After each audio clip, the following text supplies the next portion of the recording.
Assalamualaikum warahmatullahi wabarakatuh. Waalaikumsalam.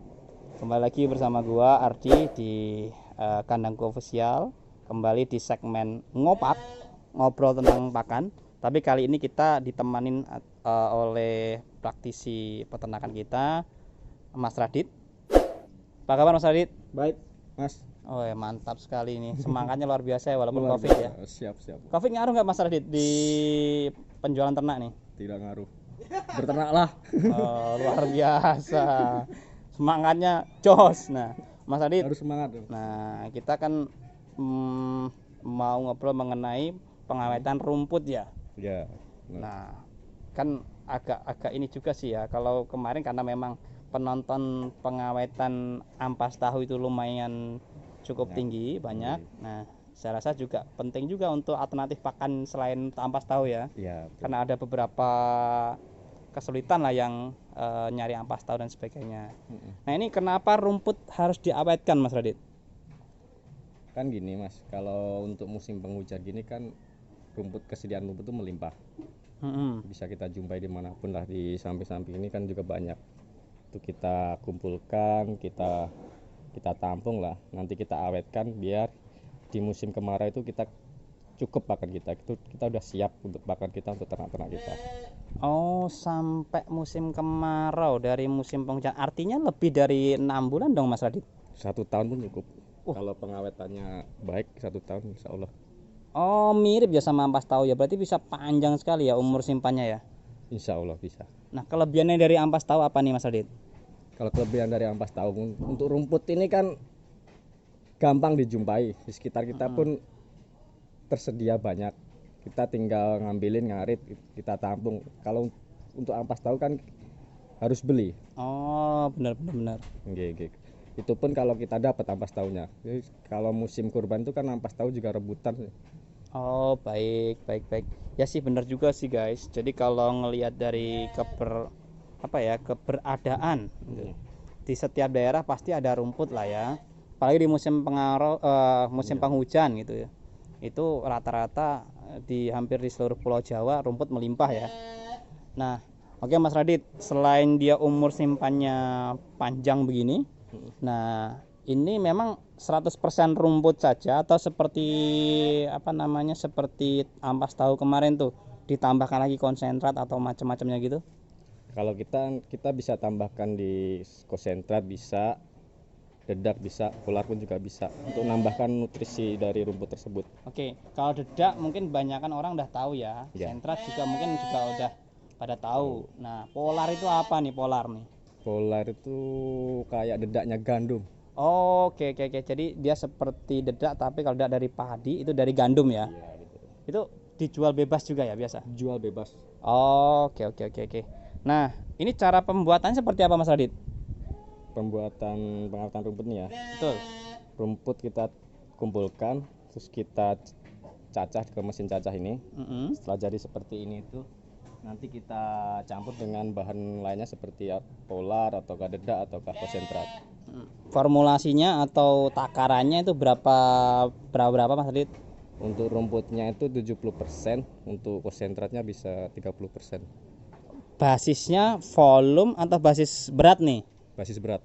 Basis berat artinya kalau dalam 100 kilo 70 kilonya rumput, 30 kilonya konsentrat gitu ya, atau dedak atau polar begitu ya. Sama saja.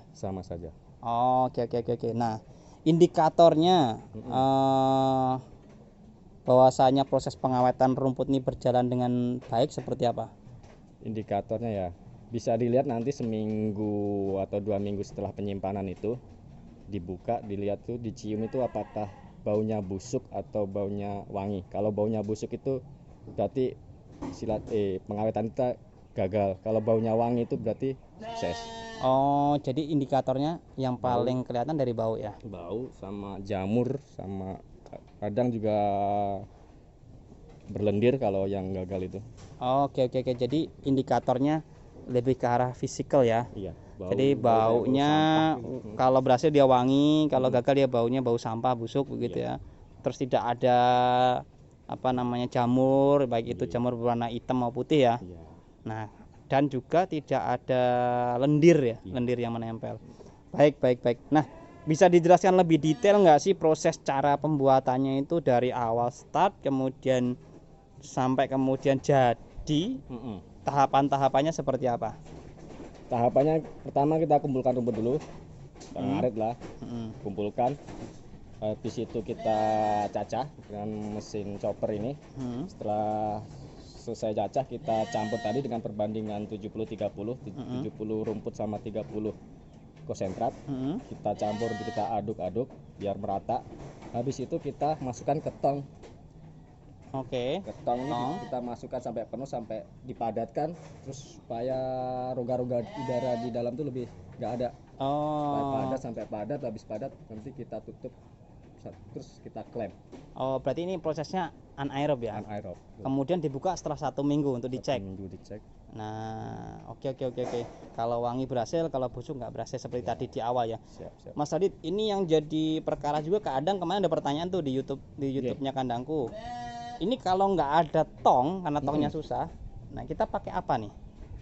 Bisa pakai trash bag, plastik sampah itu, atau di pasaran juga ada yang jual tuh polybag khusus untuk silase.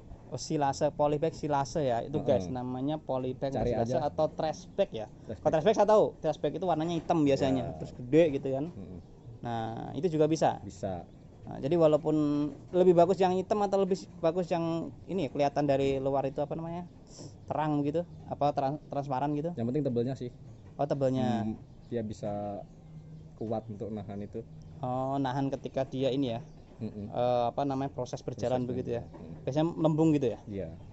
Oke. Jadi ketebalannya guys yang harus diperhatikan, berarti rekomennya trash bag atau enggak polybag untuk silase. Nah ini kan masuk kategori silase ya. Iya. Oke. Nah ini Mas Radit, pasti pertanyaan lanjutannya, ini kenaikan bobotnya berapa kalau pakai full seperti ini? Kenaikan bobot sih target kita paling 2,5 sih, 2,5 kilo sampai 3 kilo sih. Berarti ya itu wajar lah. Ya kenaikan yang ini ya wajar untuk rumput ya. Iya. Nah di sini pasti teman-teman nanya nih Mas Radit, kalau dihitung biayanya, ongkosnya ini jatuhnya berapa per kilonya? Dengan perbandingan tadi ya 70-30, ketemunya per kilonya paling 1.200-an sih Mas. 1.200 itu asumsinya rumputnya kita beli atau gratis nih? Kita beli. Beli. Beli di harga berapa? Saran sih di sini tuh sekitar 500-an per kilo rumput. Rumput jenis tertentu atau rumput umum yang dibeli per 500 perak itu? Rumput odot. Odot. Jadi kalau basisnya hitungan 1.200 itu rumputnya beli 500, kemudian harga konsentratnya berapa? Sekitar 3.200 per kilo. Harga konsentrat 3.200. Mungkin dedek mungkin lebih murah kali ya. Dedek mungkin lebih murah ya. Iya. Kalau polar kayaknya harganya mirip, sama-sama lah harganya segitu. Makan mungkin ya benar bisa lebih mahal dari harga konsentrat. Nah, dengan asumsi 3.200 konsentrat 30%, kemudian 500 perak untuk rumput 70%. Artinya Mas Halid, kalau rumputnya gratis berarti harganya bisa lebih murah ya? Pasti itu Mas. Betul. Jadi benar juga sih ya, kalau gratis rumputnya misalnya ngarit di tempatnya sendiri atau punya teman-teman punya lahan sampai puluhan hektar gitu ya, mungkin bisa bebas pakan ya selama lamanya ya. bisa jadi. Tinggal beli konsentratnya saja ya. Iya betul. Bisa beli di saya konsentratnya. Sekarang nih promosi. Kalau mau beli konsentrat bisa juga ke Mas Radit katanya. Oke. Kalau nggak mau repot bikin silase, bisa juga saya melayani pembelian untuk silase. Oke. Jadi juga ini segmen curian guys. Jadi kalau mau beli silasenya atau rumput yang sudah diawetkan, bisa juga nih, beliau juga melayani pembelian rumput silase ya. Kalau silase ampas tahu? Karena pas tahunnya lagi susah ini, mungkin nggak bisa dulu sih Mas. Oke, berarti hanya silase rumput ya. Sekalian tak tanya biar ada tempat guys. Ya. Mumpung promosi sekalian ya.